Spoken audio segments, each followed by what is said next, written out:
Today we'll be talking about the impact of teleworking on our lifestyles. And I would like to ask you if you think that teleworking can lead us to obesity. But while you think about it, I would like to define what obesity is. And to put it with simple words, it would be a condition where a person has too much body fat, which can be harmful to their health. And it happens when a person eats more calories or energy from food than their body needs for daily activities and functions.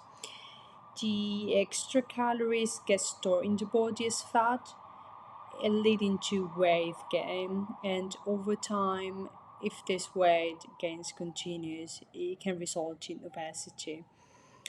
And now we are going to move on to another slide where we'll be talking a bit about some of the factors that could make us struggle with telework. First one, we have the sedentary lifestyle. So teleworking often entails spending prolonged periods in sedentary positions such as sitting or lying down while working on computers or other electronic devices. And in fact, the lack of physical activity during the workday can contribute to weight gain and obesity. And so, sedentary behavior reduces energy expenditure and hampers metabolic rate, increasing the likelihood of excess calorie intake and fat accumulation. So, in order for you to see how to cope with it, I'm gonna play a video where you can see some tips.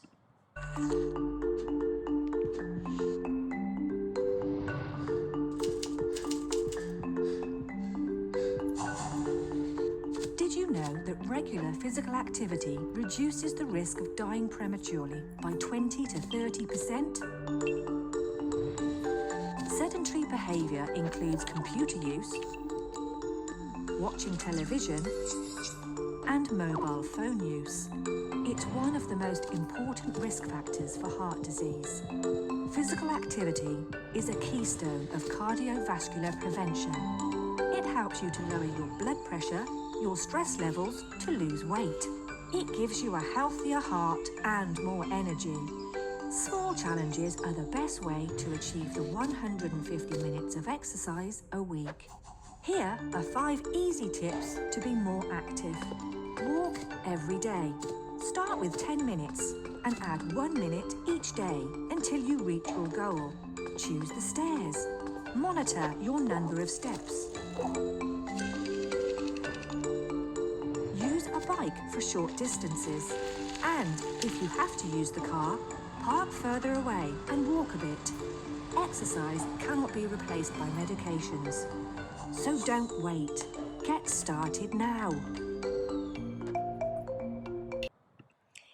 Now, moving on to the second slide, we'll talk about the disruptive work-life balance and so the boundaries between work and personal life that teleworking brings can disrupt the delicate balance necessary for maintaining a healthy lifestyle.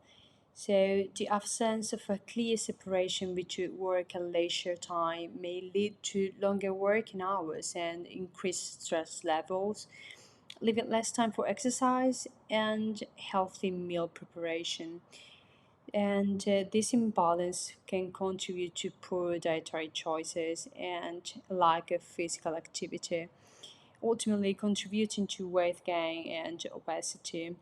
Now I'm also gonna play another video where it is talking about life disrupted and how can we cope with it. Us, myself included, our days feel filled with a million small interruptions. And this is true even of our days off. Maybe you've taken a call at the beach, texted your boss from the grocery store, or emailed a colleague while on a picnic with your family. We've convinced ourselves that these behaviors are no big deal. It's just one email. But there's a real cost to these interruptions, and there are smart strategies we can all take to better protect our time. These moments seem so small at the time, and yet research suggests they add up to a tremendous loss. The constant creep of work into our personal lives can increase our stress and undermine our happiness. So just what is the cost? In one study, researchers recruited parents who were visiting a science museum with their kids. Some parents were told to check their phone as much as possible, others were told to check their phone as little as possible. After the visit, parents who used their phones reported that the experience was significantly less meaningful. They also felt much lonelier. In another study, tourists who were asked to have their phones out while visiting an iconic church remembered fewer details a week later. And in my research, employees who were paid for their performance spent increasingly less time interacting with friends and family, and more time interacting with colleagues and clients. These constant interruptions come at a cost to organizations too. Companies lose 32 days of productivity each year to employee depression, which is often caused by the stress and burnout of our always-on culture. Despite knowing better, I too have found myself focusing on urgent work distractions over important life moments. Most recently, I found myself texting a client while in the middle of my first child's first ultrasound. Happy client, guilty mom to be.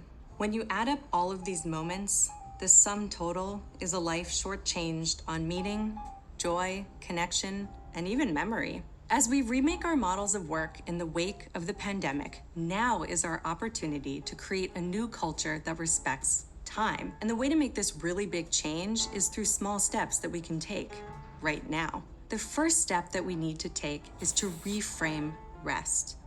Reflect for a moment about what you think about when you hear the word rest. Sounds amazing, right? But in my mind, I immediately worry about not being productive enough or letting down my colleagues. When we do have time off, we need to find ways in which we can enjoy the present moment and savor the leisure time that we have available, as opposed to seeing it as an unproductive barrier to our work. One specific strategy we can take is to treat our upcoming weekend like a vacation. On Friday afternoon, jot down how you would act and behave as if you were on a holiday. Maybe you and your partner will buy a bottle of wine and watch online clips of the Eiffel Tower. Maybe you'll visit a local cafe and listen to some live music. Or maybe you'll go for a long walk in the middle of the day with no phone and no agenda. The plan doesn't have to be expensive or extravagant. Another strategy you can take is to create clear boundaries for your time off. Instead of saying, I'm out of the office, feel free to Slack me whenever, say, I'll be offline. Call me only if it's urgent.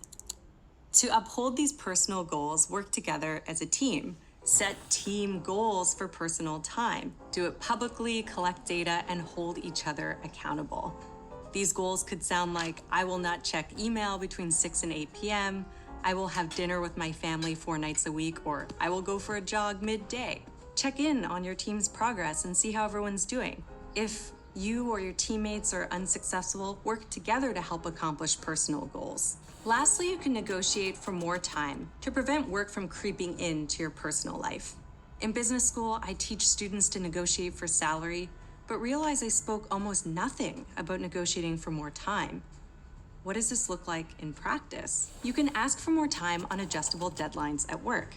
If your client asks for a deliverable Monday morning, ask for an extension until Tuesday afternoon so you don't find yourself working on your well-deserved weekend. And don't worry too much about reputation. Quality truly is the metric that matters most. In my data, employees who proactively asked for more time reported lower levels of stress and burnout and were seen as more committed and professional by their colleagues. These are small but powerful changes to not only reframe rest, but to reclaim it. Once you discover the profound impact that these changes can have, you'll feel empowered to demand that others respect and accommodate your approach to time.